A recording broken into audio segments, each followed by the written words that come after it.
شاید مجھے نکال کے پچھتا رہے ہوں آپ، محفل میں اس خیال سے پھر آ گیا ہوں میں۔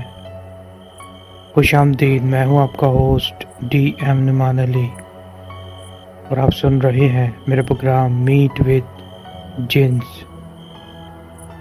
آج کا واقعہ حسنین نے ارسال کیا ہے خانیوال شہر سے، تو آئیے سنتے ہیں ان کا واقعہ۔ میرا نام حسنین ہے اور یہ واقعہ میرے ماموں کے ساتھ پیش آیا۔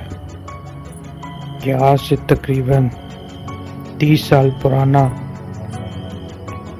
واقعہ ہے جو میرے ماموں سناتے ہیں۔ گریجویشن کے بعد انہوں نے ایک نجی اخبار میں ملازمت اختیار کی۔ ماموں کے پاس اس وقت کے زمانے کا 110 یاما موٹر سائیکل تھا جس پر وہ اپنے دفتر جایا کرتے تھے۔ یہ اس روز کا ذکر ہے کہ بہت تیز بارش ہوئی تھی۔ اس کی صبح بھی ہلکی ہلکی بوندا باندی ہو رہی تھی۔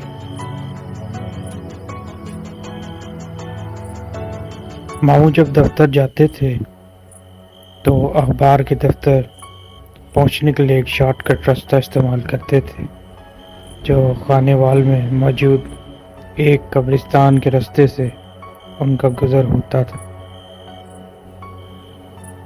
وہاں پر کچا راستہ تھا جو قبروں کے درمیان سے ہوتا ہوا گزرتا تھا۔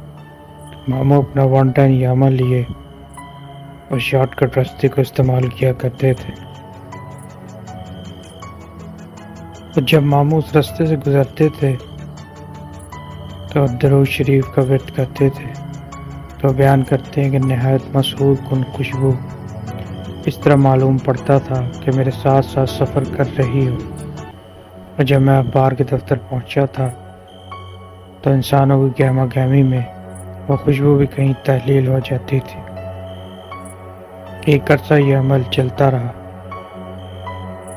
تو میں نے اپنے بیانیے میں بتایا کہ یہ اس روز کا ذکر تھا جب صبح بوندا باندی ہو رہی تھی۔ واپسی پہ رات کو آتے ہوئے تقریباً 8 ساڑھے 8 کا وقت تھا۔ ماموں کبھی واپسی پہ قبرستان کے راستے سے نہیں آئے تھے۔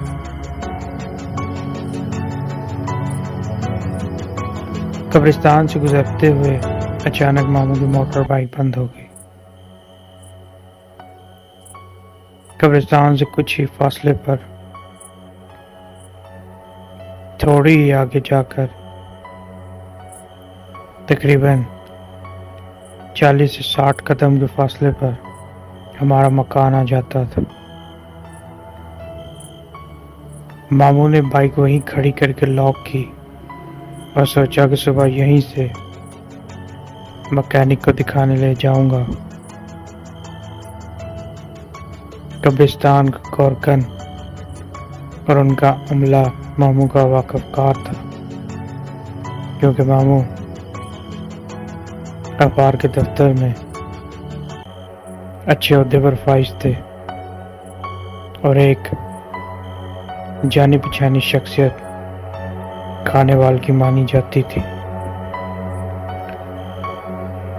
اب ماموں اس راستے سے گزر رہے ہیں اور رات کا وقت ہے۔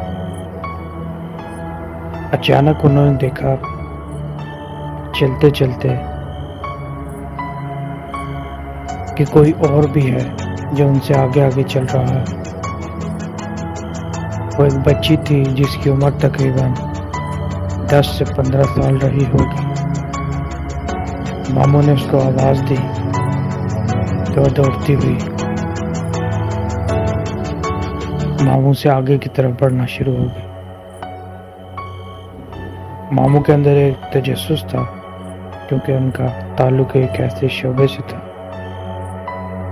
اخبارات کی سرخیاں اکٹھی کرنا اور کسی بھی چیز کے پہلو کو وہ نظر انداز نہیں کر سکتے تھے۔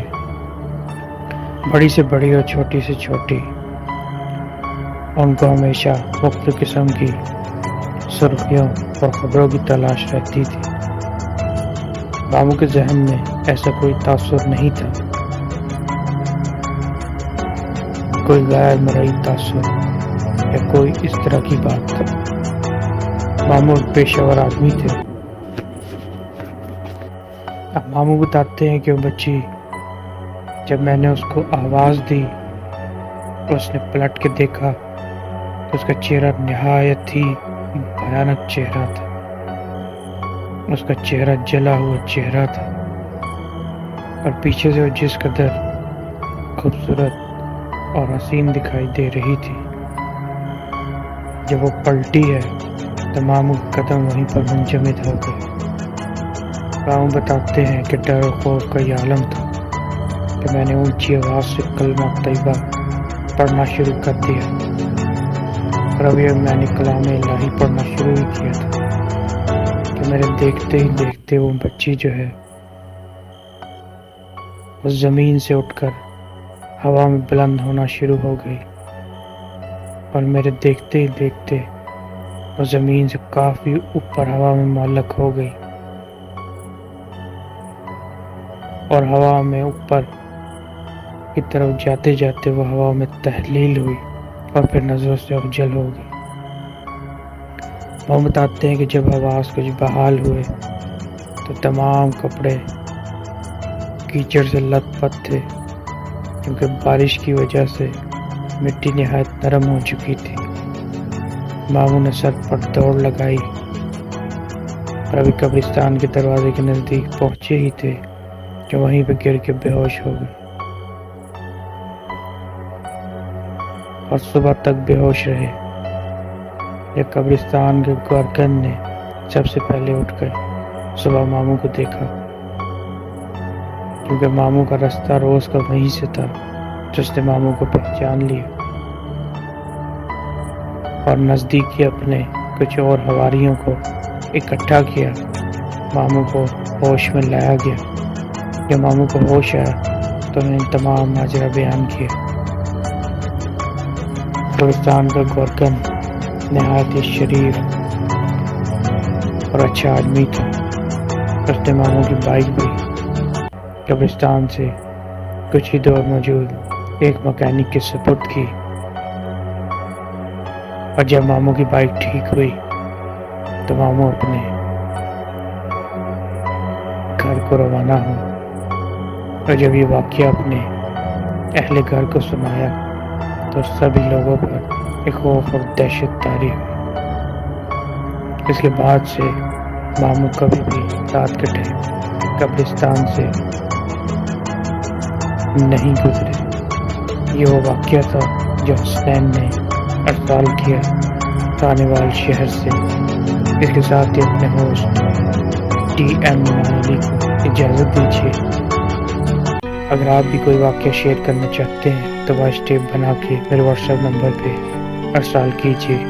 اللہ حافظ۔